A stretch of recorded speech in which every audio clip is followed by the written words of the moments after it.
અત્યારે ભારે વરસાદ પડ્યો છે। ખાંભા પાસેનો જે રાયડી ડેમ છે તે ડેમ ઓવરફ્લો થયો છે। ખાસ કરીને નીચાણવાળા વિસ્તારોને એલર્ટ જાહેર કરી દેવામાં આવ્યું છે। શેત્રુંજી નદીમાં પણ પૂરની પરિસ્થિતિ અત્યારે જોવા મળી રહી છે। આજી ડેમમાં પણ નવા પાણીની આવક ખૂબ જ થઈ છે અને તેને કારણે ગંભીર પરિસ્થિતિ અત્યારે પેદા થઈ છે। ધારીથી અમારા સંવાદદાતા નિકેત સંઘાણી જોડાઈ રહ્યા છે। નિકેત, જાણવા માંગીશું વરસાદને લઈ ધારીમાં અત્યારે શું સ્થિતિ? ધારીમાં અત્યારે એ રીતનું છે કે બધું જળબંબાકાર છે, કમર સુધીના પાણી છે અને 4 કલાકમાં 433 mm જેવો વરસાદ નોંધાયેલો છે ધારીમાં અને ખોડિયા ડેમના 7 દરવાજા ખોલેલા છે। જી, આસપાસના વિસ્તારોની જો વાત કરીએ ત્યાં પણ જળબંબાકારની સ્થિતિ છે, ત્યાં શું સ્થિતિ છે? સોરી, સમજાણો નહીં। આસપાસના વિસ્તારોમાં અત્યારે શું પરિસ્થિતિ છે નિકેત, જાણવા માંગીશું। નીચાણવાળા વિસ્તારો છે તેમાં કમર સુધીના પાણી ઘરોમાં ઘરી ગયેલા છે અને સવારથી લઈને અત્યારે કોઈ પણ જાતનું નેટવર્ક નથી। ધારીના પ્રોપર વિસ્તારમાં કઈ નેટવર્ક, કોઈ પણ જાતનું નેટવર્ક એવું કઈ નથી, એટલે લોકો સંપર્ક વિહોણા થઈ ગયેલા છે। જી, લોકો સુધી મદદ કેવી રીતે પહોંચાડવામાં આવી રહી છે તંત્ર તરફથી?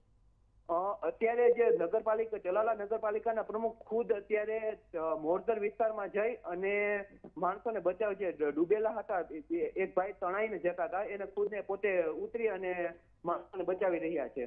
જાણવા માંગીશું પૂરની આ પરિસ્થિતિ જે પેદા થઈ છે, કેટલા લોકો ત્યાં ફસાયા છે, લોકોની કેવી તકલીફો જોવા મળી રહી છે? અત્યારે ધારીમાં કોઈ પણ જાતની એક પણ દુકાન બધી બંધ છે અને કર્ફ્યુ જેવો માહોલ આવી ગયેલો છે। જી, આપનો આભાર તમામ જાણકારી બદલ। તો જે રીતે અમારા સંવાદદાતા જણાવી રહ્યા હતા, ધારી તેમજ આસપાસના વિસ્તારોમાં જનજીવન અસ્તવ્યસ્ત થઈ ગયું છે।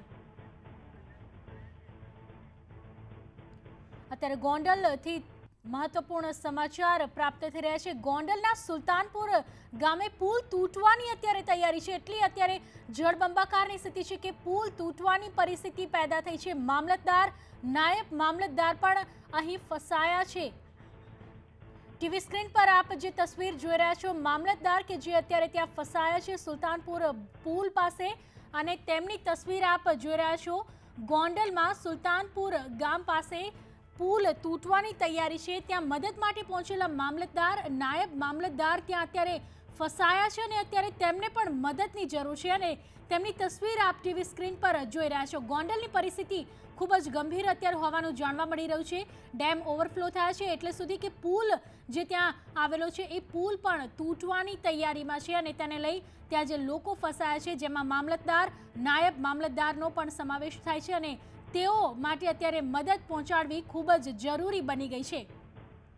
તો અત્યારે મુશળધાર વરસાદની પરિસ્થિતિ, વરસાદ છેલ્લા 24 કલાકથી પડી રહ્યો છે અને અનેક વિસ્તારો એવા છે કે જ્યાં ખૂબ જ ગંભીર પરિસ્થિતિ પેદા થઈ છે।